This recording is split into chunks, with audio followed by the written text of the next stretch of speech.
Hey everybody, it's your pal Drew Geraci, and I'm back. I was sick for a few days. I appreciate everybody's patience. And last night, my wife and I had tickets to see The Hives, which is like my favorite Swedish garage kick-ass band ever. And since they're from Sweden, they don't really hit the States that much. And they were fantastic. And what's weird is halfway through the day, I was like, ugh, I don't feel like this. But I was kind of, I don't know, my tummy wasn't quite right. But then when the show started, bam, I forgot all about it. It was wonderful, wonderful, wonderful. So we have the king of the retcons, John Byrne. And, whether he gets it fairly or unfairly, that's fine. Some things need to be retconned because there's just stuff that's kind of, I don't know. Like he said he was going to ignore the Earth that was Counter Earth. And you know what? That's fine because I feel like Reed Richards and Roy Thomas kind of milked it dry, and he did a lot with it, but even then it was kind of it's most known for bringing Adam Warlock into prominence on his own title. Getting off the subject, I apologize. So I have three big Byrne contributions to the Marvel Universe that have been retconned. That's the sound of his ideas getting sucked away by people who just wanted to deconstruct what he deconstructed. Not entirely, but these are new ideas that he came up with, and I love them for the most part. Okay, let's get going. Why did they pick the shittiest cover for this Marvel Masterworks? It is so dreadful. And it's also, there's two issues that are just awful. Even by Byrne's admission, he said he just kind of was starting with something and didn't work out the way he wanted. But it's like, look at all the alternative covers he could have used.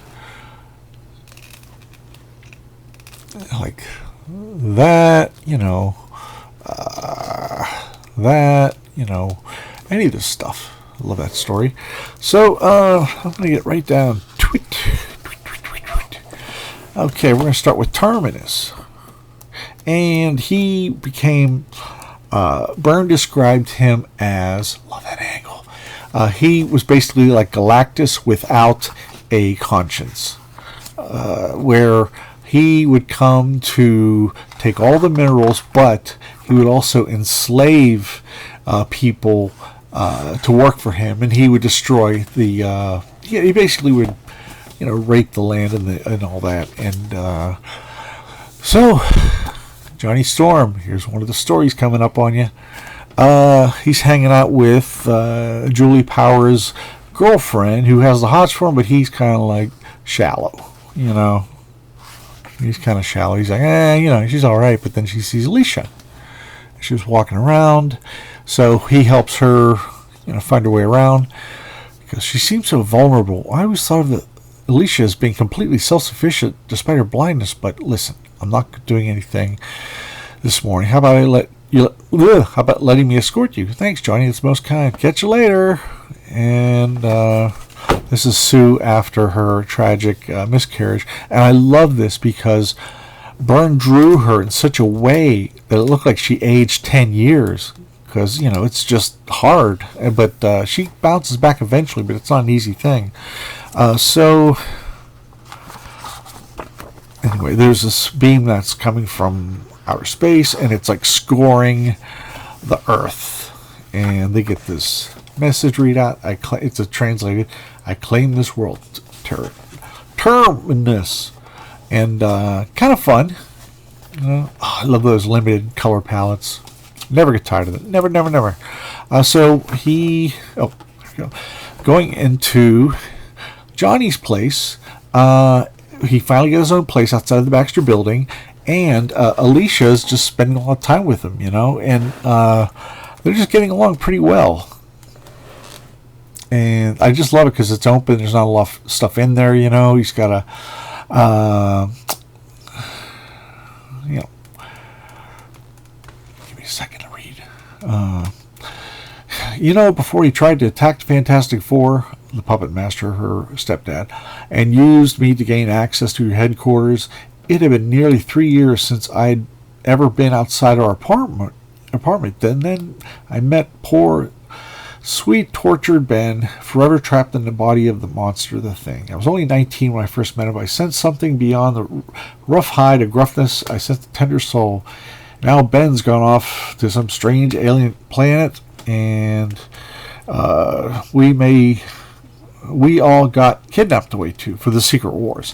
What happened was, though, Ben Grimm had a crisis of faith. He found out on this other planet he could change back to Ben Grimm at will. And he stuck around. He had a lot of, how can I put it? He was trying to think of, like, what kind of world am I going to give Alicia after going through all this stuff? And then he was kind of saying, well, we're kind of drifting apart. But, you know, maybe I should let her go for her own sake. So, everyone has come to see Ben and I as if we were somehow married, at least in every way short of an actual ceremony, but we're not in the sense of the two word. We were two people who were drawn to each other under mutual dependencies. Thanks for the tea and sympathy, Johnny. It was good to talk to someone, especially a dear friend. My door is always open. Can I call you a cab? Thank you, Johnny, for everything. A little smooch there. So here comes Terminus, man. He's kind of a fun character. He says, this is his mission statement. What a ridiculous, puny planet this is. See how its dominant life forms flee before my power. This world had best be rich in natural resources, for its people will make very poor slaves. Okay, so that's his business, you know. Now with Terminus, they temporarily stop him, and but he shows up in the Avengers, and I just printed this out. And bye Savage Land. I misspelled the second bye. Who cares? Shortly thereafter, Roger Stern, who is old friends with John Byrne, they started off at CPL, which was pictorial literature, something like that, with Bob Layton. Well, Roger Stern decided to use Terminus, which was cool, you know. I friggin' hate Star Fox. I hate him. He's just a dumb character. You know, he's just filler.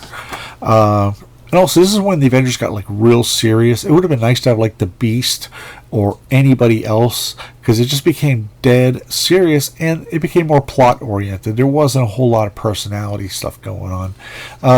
So anyway, at the end of the story, Terminus destroys the Savage Land where Khazar, and it all gets destroyed. Somehow Khazar and Shanna and some others managed to survive, so it's been destroyed. And I feel like it was a bit like shock value, but because years later, I don't know how many years it was, but the High Evolutionary fixed the Savage Land for reasons, I guess. I don't know. It just seems so casual. It's like destroy a whole, you know, part of a country and just snap your fingers and put it back. I mean, that is not even as cliche as Doctor Strange snapping his fingers and everyone forgot Peter Parker's identity, a secret identity. Anyway, that was a big old drag, and I never really cared for Terminus anyway. He just, I don't know.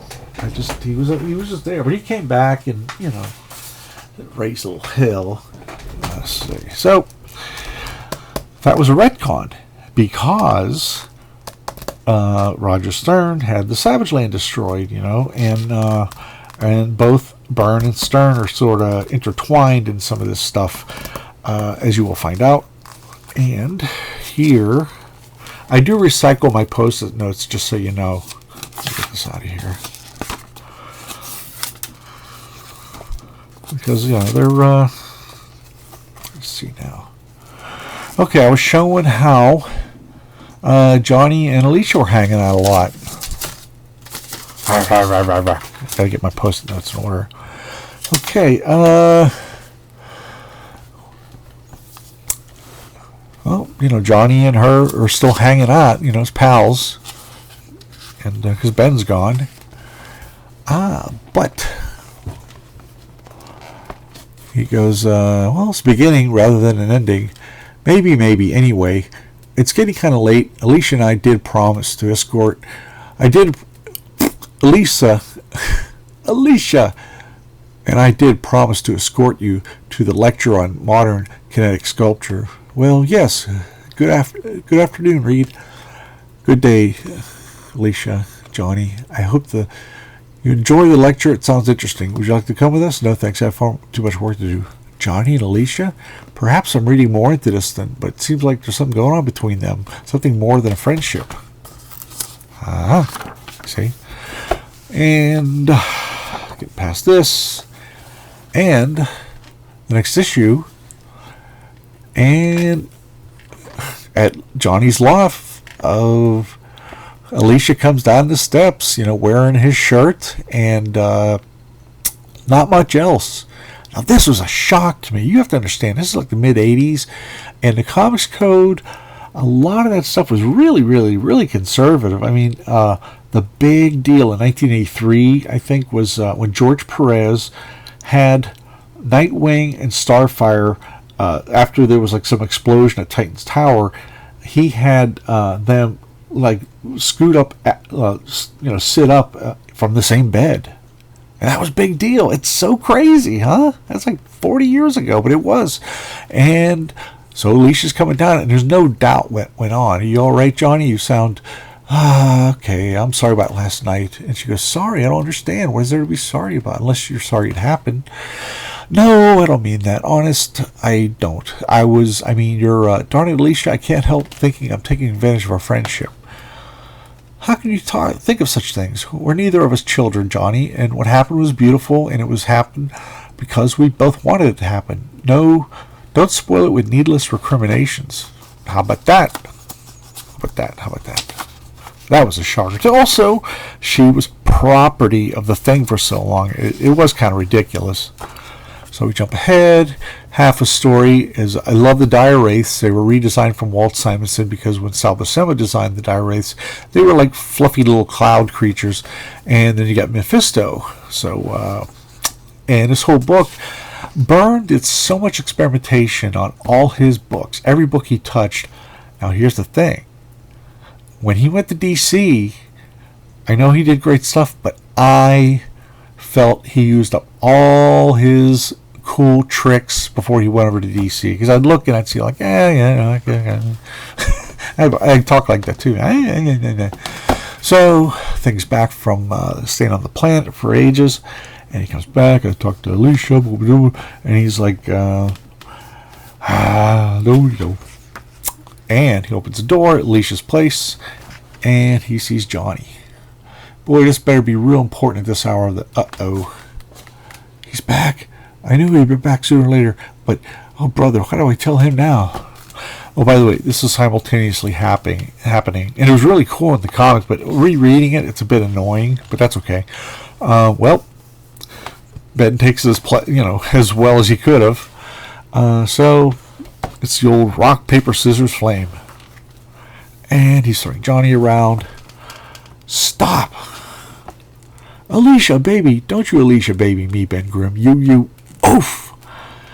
But, Alicia, I know what you thought, and you're right. Johnny and I are in love, and it's not some cheap, tawdry affair. We want to make it. We grew together naturally, slowly, over the months. You were away. And he's like, she's telling the truth, Ben. Alicia isn't just another conquest for me. It's real this time. We love each other. Say the speeches. Blah, blah, blah, blah, blah. Well, then disaster happens, and they pull together because they got stuff they got to do. But She-Hulk was ready to leave because she was a fill-in for Ben for a couple of years, and I asked you to take my place in the FF, She-Hulk. As far as I'm concerned, you still got it, and you can keep it forever. I may be back on Earth, but I ain't coming back to the Fantastic Four. So Ben was being a dick. I'll just say it. He was being a dick with expectations she would just sit by the fireside, or what's that old song by Sheena Easton? My baby takes the morning train. He comes back down again and finds me waiting for him. It was like that. It's like, no, no, no, no. So, there's some shenanigans going on. This is in the Tom DeFalco, Paul Ryan, and let me see, Danny Bulanati era. Really good art. Really, really good art. But it turns out Alicia was a Skrull the whole time, years later. And I hated it. I still hate it. Hate it.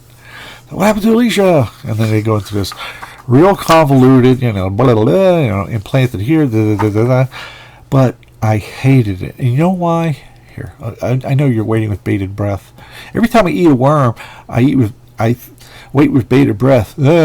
So that's like a joke I made when I was in second grade. So I don't think it aged well. So, but the thing is, Alicia with Johnny, and they got married in issue 300, which is like 5 years prior to this issue, and it was incredible character growth for Johnny. He was becoming a man. He wasn't just becoming some dipshit who likes hot rods and chicks and stuff. I just loved them together. I thought it just made sense, and now they undid it, and now the real one's hanging around the thing again. It's like I would think Alicia Masters would really, I don't know.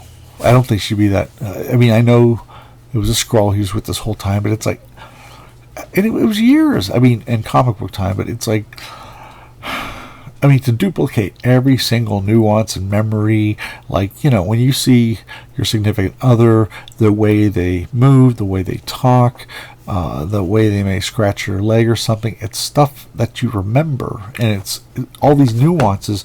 So I don't buy into that. So they undid Byrne's idea about that, and that just pisses me off to no end. Okay. Now we go to here's another one. Here's a dilly. Whoop. Fantastic Four Visionaries. That Marvel Masterworks I showed you, that's like the last one I'm buying, because I have the Visionaries, and the later ones are really padding out with extra books and stuff like that, and I just don't.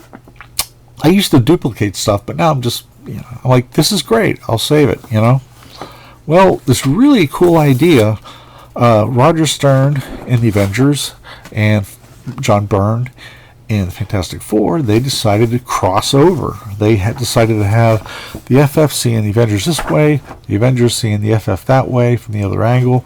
Really clever. It's not riveting reading. It's okay. But the whole point of it was a lot of the same stuff happens, except you get the FF's point of view, and it's so you are getting two different stories, and then they kind of collide. But towards the end, there's a lot of the same art where Byrne, he gets inked by Sinnott here, but then he'll be inked by newcomer Cal Baker. Okay. So, how do I describe this? Oh, I wrote it down. There was a hyperbomb that exploded where the Skrulls lost their shape-shifting powers. Which was a stupid idea. It's just a stupid idea. That's a unique thing to them. You had the dire wraiths, but after Rom Space Knight ended, they killed off all the dire wraiths. So you had the Skrulls, and so to me, it was like a shock value. It was like, ooh, no more Skrulls changing shape. And I was like, but that's what made them cool. Cool. So you got Cal Baker. This time Roger Stern's writing, but they conferences, or they, got on the phone and decided how to handle this. And the reason why, I don't recall, I didn't read the whole thing again, but it was just to stick them back in their regular forms. So it was cool. Blah, blah, blah, blah, blah. Only thing is the end of some of these stories, especially with John Byrne, is a lot of yada, yada, yada. So, okay, Skrulls, that don't change shape anymore. No, they do not. But I don't have it right here. Well, you know what? again, I didn't feel like researching it because this show would be like an hour long and it would be kind of tedious. Anyway, later on, Empress Sybil was able to restore their powers. Whatever. I mean, I'm past caring on that kind of stuff. Now, this is the one that really miffed me. Actually, these all kind of miffed me. But John Byrne took over West Coast Avengers, started off with Steve Englehart and Al Milgrom and Joe Sinnott. And then, a couple years later, it really kind of got... I dropped it for a while. Even though I had my favorite characters in it, it was just, I don't know. The story and the art was just kind of perfunctory. It wasn't interesting, and it wasn't really bad. It was kind of awful and repetitious. I'll be honest. I'm sorry, Al.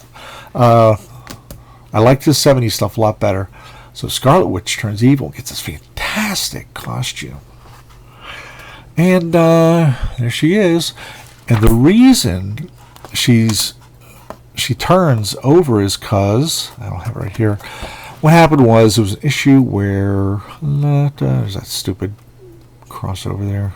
Oh, what happened was, Scarlet Witch, she came over to the West Coast, and her division, and she had magically created two sons, William and Simon, that she magically had happen with her, a mutant, and an android at the end of their Vision and Scarlet Witch 12-issue series, which is now on Marvel Masterworks, which I just consider insane. I kind of find it inferior. So what happened was, Byrne explored this really great idea. He probably realized how goofy it was. He decided, over a few issues into his run, 42, which is really good. He got me back in the book, like from right there. And what happened was, there were a lot of babysitters that the babies would disappear, and she kept going through babysitters who couldn't keep up with the kids, and turns out these children were not natural. They were constructs of her mutant imagination, of her desire to have children. And when she was busy, like, avenging or doing, other stuff, if she was not thinking of those kids did not exist. And that was so cool. And anyway, in Master Pandemonium, found out those two babies were parts of the parts of his soul that he collected. It was really, she went through a lot, and then Vision was torn apart by the government, like strung out all of his parts. He just looked like this big old, I don't know, warehouse of, stuff where they keep parts or something. I'm not saying it right. So I liked Dark Wanda a lot. I really did. I just thought she'd been kind of complacent for a while, and I love that costume. That's just really, really cool. And she just snaps. And it's not a out of the blue thing. This has been building for quite a while. I love that. Mike Macklin is doing the inks on this stuff, I think. I don't know. I can look again. There's Magneto, who she's been through a lot of trauma. Growing up, she was being chased for being a witch. Magneto took him in, and then in the Roy Thomas era, he decided that Quicksilver, the Golden Age Wizard and Ms. America would be the parents. And later on, given some thought, it just didn't really make sense. And then in the 1983 Vision Scarlet Witch miniseries, it was revealed that Magneto was their father, and that made sense. Quicksilver, nice stance.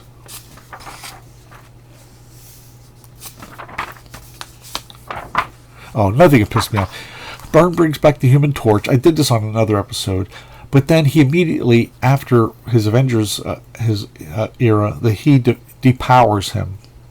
And now he's just a guy who works for Namor and his corporation. I'm just like, that's stupid. That's just plain stupid.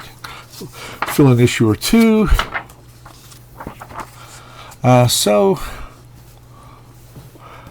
anyway, what happened was Howard Mackey, the editor, give me a second, everybody. Oop. That's a great cover. Wow. Yeah, Howard Mackey was the editor, and he had a bug up his ass about Wanda turning evil, and he wanted Scarlet Witch to revert back to a good guy like that. Even though he approved this stuff, he thought it was just going to be a one-shot thing, but Byrne had long-term plans for her, and I would have loved it. It just would add so much. And the Vision, what is it, WandaVision? I loved that show because it really reflected a lot of what was going on. But I don't know, a lot of people didn't like it. They didn't get it, and I'm like, it's not that hard to get, you know? So here we go. Rematch with Magneto. This is the new team of Roy Thomas and Paul Ryan, who will do Iron Man later. So it turns out Immortus has been manipulating her to be my queen. And it's just weird. It's like went from Magneto. I don't know how they broke up. I don't care. So this is all the crazy shit that went on with her. And then she's coming away because she sees Immortus and this ice dude from Limbo. And she's coming to her senses and she becomes a hero again. Oh boy. So it just kills it. It just kills it. I would have loved to have seen a year's worth of that kind of stuff. Imagine the tension. Imagine the drama that could be as a subplot. But Howard Mackey was like, no, I can't, I just don't know. Which it just killed it. It just killed it. I still bought it for a while, but okay. Okay, let me go back to hell. Oh. Okay, did I already show you the Skrulls? Yeah. Okay, well, that's about it, I think. I covered was... Oh. Okay, Wanda. That was undone. That was a John Byrne thing. Did not need to happen. The Johnny and Alicia thing was great. Did not need to be redone. Now, the loss of the shape-shifting of the Skrulls, that was a friggin' stupid idea. And I'm glad it got retrofit. I'm just glad. So, did I tell you, like, after Savage Land? Oh, yeah, I said the Savage Land got destroyed in Avengers 257, and the High Evolutionary brought it back. So it's like, it's like shock value, but it's gonna return. It's like, but the Skrulls thing is the worst thing. But no, actually, I don't know. Dark Wanda was really nifty. It was probably like the coolest idea in the Avengers in a long time. And Byrne even like stepped up. He came back from DC and he's like, I got some kick-ass plans. So anyway, let me know what you think. If you think I'm wrong, if you agree with me, if you haven't explored this part of the Marvel Universe before, please leave comments below, hit like, and please hit subscribe and hit the bell for notifications. And like I said, and you could I would love it if you shared it with other comic friends, because and you can leave as many comments below as you want, because this is just a hangout joint. It's just a place to talk comics. And I wish you all well, and I'm back, baby.